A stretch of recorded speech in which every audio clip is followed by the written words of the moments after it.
Шумрата Кильгама Ялгат, Мартен Тмон, Оксана Белкина, из Карматам Коштама Мокшикс, Антиоктябрь настроение, всем бандики Йоткт Мартинг. Шумрат всем, сегодня мы снимаем из республики Мариэла, из деревни Сардаял, где проходит в этом году 14-й раз слет марийской молодежи. И сегодня на этот слет приехал главный редактор Мариэл Радио, автор-исполнитель собственных своих песен Володя Матвеев. Шумбрат, Володя, салам. Шумбрат, Оксана, Шумбрат, дорогие зрители, салам лиже. Володя, мы с тобой познакомились 3 или 4 года назад в Венгрии, да? Да, 2018 год в Венгрии, в городе Бадачань-Томай. В замечательном месте рядом с озером Балатон, Да, все где верно. проходили курсы по венгерскому языку. Да. Кстати, сейчас, мне кажется, эти курсы там и не проводятся, да? Ну, сейчас, да, обстановка такая непростая. Я думаю, у нас вот с нашими родственными народами связи немного, они уже, может быть, где-то в какой-то части прекратились, а где-то они ослабли. Но мы думаем, что во имя процветания, продвижения финно-угорской культуры и языков финно-угорских народов мы все-таки будем встречаться, будем общаться. В Венгрии было тепло, солнечно, хорошо, Балатон был теплый, но здесь в Мариэл не менее хорошая и крутая обстановка. Володя Матвеев, главный редактор, как я уже сказала, Мариэл Радио. И нужно сказать, что это радио сейчас на передовых вообще, мне кажется, СМИ в Мариэл. Об этом радио знают все. Радио идет 24 часа в сутки на марийском языке, так? Все верно. Но мы вещаем еще 2 часа в неделю на татарском языке для татар, которые проживают на территории Республики Мариэл. Ну и горномарийский, программа на горномарийском языке 1 час в неделю. Но помимо этого в Горномарийском районе есть свое радио, оно вещает 2 часа, если я не ошибаюсь, на горномарийском языке. Ну и вот на частотах нашей радиостанции 1 передача в неделю. Все остальное, да, на луговом марийском языке. Володя, мы с тобой коллеги, я тоже работаю на радио уже 5-й год. Наша радиопрограмма «Вайгель» вещает на мордовских языках каждый день, но час в сутки. Всего лишь час на макшанском и иртянском языках. Это нет ничего, причем мы много раз об этом говорили, даже я лично говорила об этом главе Мордовии. Надеемся, что что-то изменится. Как вы пришли к этому? У вас изначально было 24 часа в сутки или как? Нет, путь он был сложный. Начиналось все в 2005 году, вот прошло уже 17 лет. Все началось с 3 часов в день, тогда еще 3 часа в день мы только вещали. Ну и с каждым годом, с каждым разом вот этот объем вещания, он добавлялся, часы добавлялись, потому что, ну, и опыт набирали журналисты, и ввиду того, что радио начало пользоваться большой популярностью, и как бы на наши мероприятия, мы же не только в эфире, да, вещаем, проводим различные мероприятия, начали приходить люди, и как бы и руководство нашей республики как бы оно увидело и узнало, что все-таки востребовано все это. И на сегодняшний день мы вещаем 24 часа в сутки, уже достаточное количество времени. Помимо этого у нас есть интернет-площадки, мы вещаем на весь мир, можно сказать, если не скромно заявляю, потому что сейчас, ну, с 2019 года у нас регулярное интернет-вещание, а с 2021 года у нас свое интернет-приложение. И оно как раз-таки пользуется большим спросом среди наших слушателей. То есть люди уже скачивают на свои смартфоны, скачивают на свои гаджеты, смотрят нас, потому что у нас есть онлайн-трансляция из студии, и слушают нас, и подключаются постоянно. Вот среднесуточная аудитория Мариэл Радио по последним подсчетам более 100 тысяч. Для нас это, я думаю, хорошая цифра. Вот. Ну, разные контингенты, разная аудитория.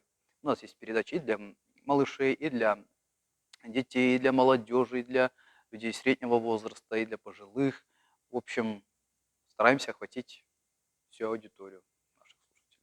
Учитывая, что 24 часа в сутки, учитывая, что, как вы сказали, для разного категории людей и разного возраста, наверное, должны работать, я не знаю, сколько людей у вас работает? Если честно, у нас в штате 5 человек.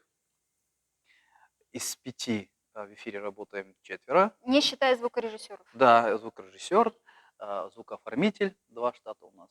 Остальные музыкальный редактор, корреспондент и главный редактор. Но помимо этого у нас есть возможность приглашать людей по договору ГПХ, то есть по совместительству. У них есть основная работа, а в свободное время они приходят вот на радио, ведут различные программы, передачи. У каждого практически есть своя авторская передача, опять-таки по направлениям определенным. Есть свой какой-то вот контент, который они готовят. Сейчас же очень удобно готовить все и дистанционно, и поэтому многие наши журналисты работают дистанционно, также готовят материал, отправляют, также монтируют у себя дома, например, и отправляют готовый материал. Сейчас в этом плане, я думаю, проблем-то таких нет. Люди закачивают нужные программы монтажа к себе, например, в компьютер, монтируют, отправляют, и то есть готовая передача у нас звучит в эфире. Сейчас вот этот год, пандемийный год, очень дал много возможностей как раз-таки в нашей работе, пусть даже в радиожурналистике, как раз-таки испробовать вот этот метод работы. То есть дистанционно можно работать, да, и на радио. Мне кажется, сейчас, особенно журналистам, нужно быть максимально мобильными, и время это действительно позволяет.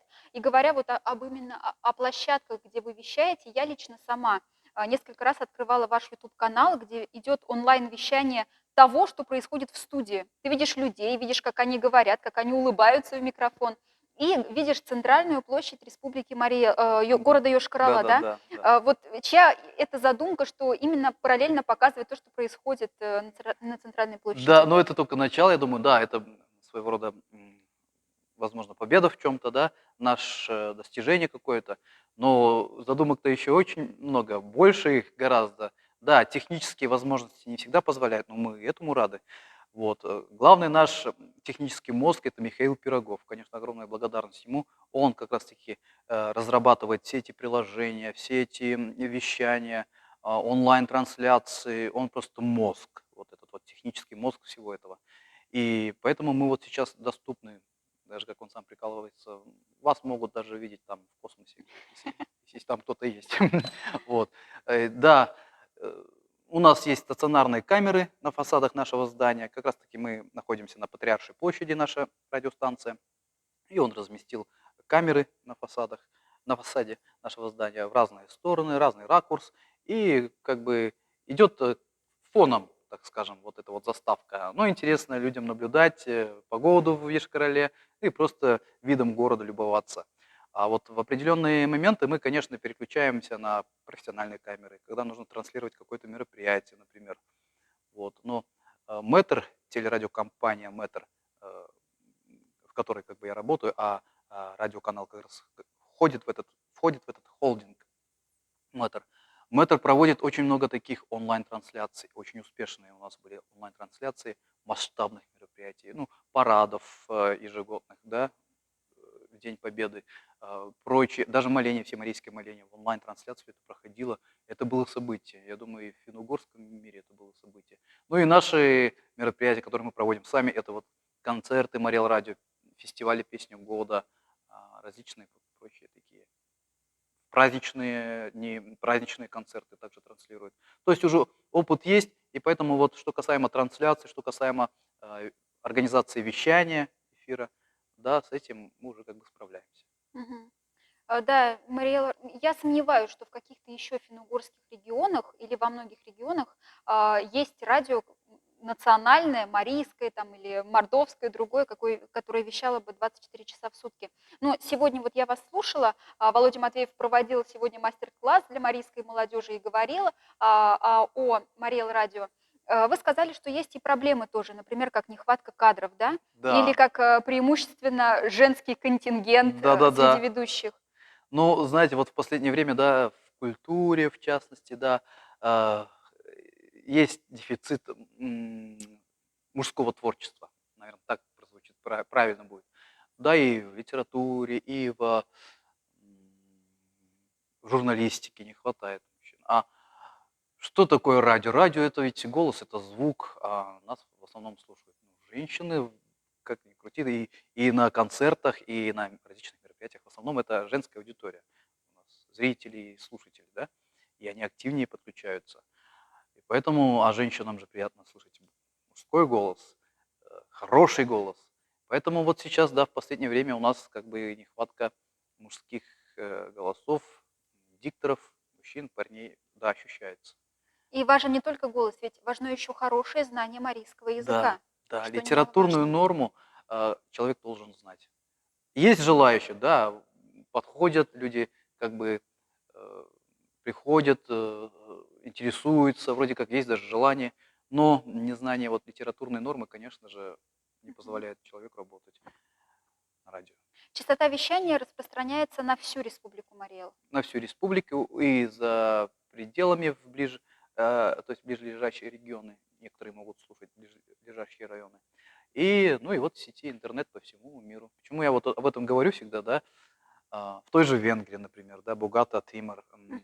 мы с ней познакомились там. Она знает марийский отлично. Отлично знает марийский язык. Она вот как раз-таки для практики, чтобы не забыть, чтобы как-то вот он звучал, она всегда подключает Марил радио, слушает. То же самое Танака Такаси, он японец, он изучил марийский язык. Ну, почему я об этом говорю так уверенно? Они всегда к нам звонят, пишут, то есть они слушают Марил радио, где-то участвуют в каких-то интерактивах.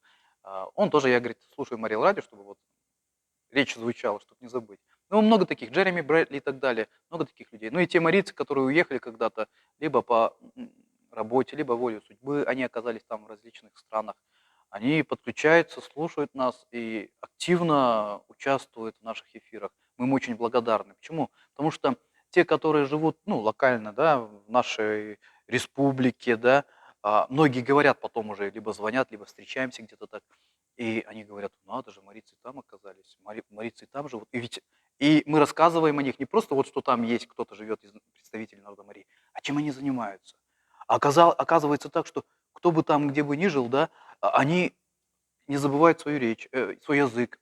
Они там в каких-то местных тусовках, они рассказывают про марийцев.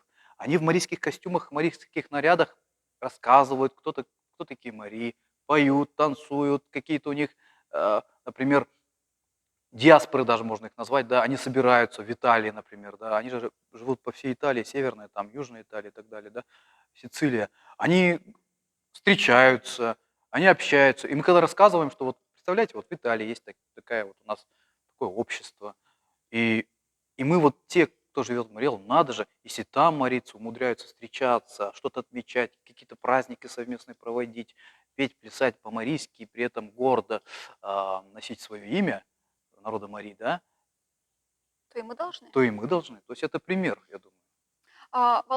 Володя Матвеев, кроме своей такой профессиональной деятельности, еще занимается личным продвижением. И я думаю, что во многом рост радио и популяризация радио происходит и благодаря вам как личности. Я не знаю, это судить, наверное, да, зрителям. Вы автор-исполнитель своих песен. Вы пишете на марийском языке и поете на марийском Да. языке. Сейчас это редкость вообще, чтобы эстрада пела бы современные, хорошие, интересные песни на национальных родных языках. Расскажите, пожалуйста, о своей вот этой деятельности. Я не знаю, может быть, я так думаю, может быть, соседские отношения с Татарстаном повлияли на нас, потому что, ну, лично вот если что касаемо меня, да, я вырос на границе с Татарстаном. У меня в детстве, например, да, больше мы слушали татарское радио, видели татарское телевидение. Почему? Потому что Казань от моей деревни там 30 километров, и вот все это перекрывало, либо как-то было доступно. Да, я, возможно, не знаю настолько, не понимаю татарский язык, но когда вот смотришь на их культуру, на их, слушаешь их песни, смотришь их там спектакли и так далее, у тебя вот представление с детства, оно какое-то такое же. И вот когда я приехал в Ишкаралу, от моей деревни это 130 километров, Казань ближе намного, 30 километров только. Я приехал в Ишкаралу, я приехал вот с этим представлением. Это вот моя история. Конечно, у других, возможно, другая история. И я вот почему-то я думал, что и марийцы так могут, и марийцы так должны уметь. Вот. А, и еще что немаловажно, это нужно признать, я думаю, это многие признают. а, Вот когда появилось Марил Радио, мы сначала вещали 3 часа. Очень было сложно набирать контент. Даже для 3 часов не было песен. И заговорила, запела Марил Радио, и люди начали, те даже артисты, которые уже пели до этого, да, работали в филармонии, уже известные артисты, они начали выпускать больше песен. Подтянулась молодежь. То есть есть площадка, чтобы заявить о себе. То есть у нас есть Марел Радио, которое все слушают, опять-таки не скромно, но многие слушают. И ты можешь рассказать про свое творчество, то есть ты можешь заявить о себе. И люди, и молодежь активно, у меня ж вот это, меня ж это Мурашки. мурашки, да. Потому что я как раз в то время тоже заявил о себе. И люди начали писать песни, проталкивать их. У нас появились продюсерские центры, у нас была конкуренция своего рода. Это здорово, это нормально, когда вот есть какая-то конкуренция, конкурсы на лучшего исполнителя там, и так далее. У нас появились аранжировщики, которые начали писать современную аранжировку. И все это пошло-поехало. Это очень такая большая машина. Как раз-таки появилась площадка Мариэл Радио, а, где можно было заявить о себе. И люди начали писать, выпускать. И мы же начали отслеживать. Мы, вот, например, я как исполнитель, опа, я вот выпустил такую песню. Там, какое место заняла эта песня у меня в хит-параде, например, национальной, да, радиостанции. То есть я тогда еще не работал, я только с 2007 года начал работать на радио. То есть вот этот у меня вот азарт, интерес, он был. Да, я потом поступил на журналиста, я отучился и начал работать, да, на радио. А к тому времени я как исполнитель еще, этот азарт, он тебя всегда заставлял, что ли, он все это искрилось, все это хотелось завоевать аудиторию. Это как бы нормально такая. Здоровая конкуренция. Да. И в то время как раз-таки появилось очень много молодых артистов. Ну и сейчас появляется. Сейчас возможностей еще больше стало, интернет-площадки, интернет-вещания. Но тут мы столкнулись еще с проблемой, о которой вот нельзя не сказать.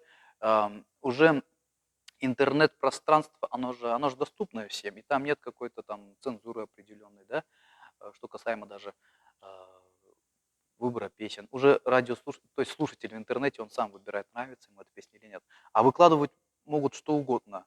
У нас, например, на радио что угодно не прозвучит. Есть у нас комиссия, которая отбирает песни. И мы, конечно же, там а, чистота исполнения, ну, вокальные данные, качество аранжировки, вообще о чем поется песня, правильно ли вообще, грамотно ли поется. Грамотность, мы на это обращаем внимание, стараемся. Ну и чтобы не, как бы не отталкивать наших самодеятельных исполнителей и авторов, мы для них просто в определенный час, в определенное время их песни включаем. И так и обозначаем, то есть это песни самодеятельных авторов, Мгм.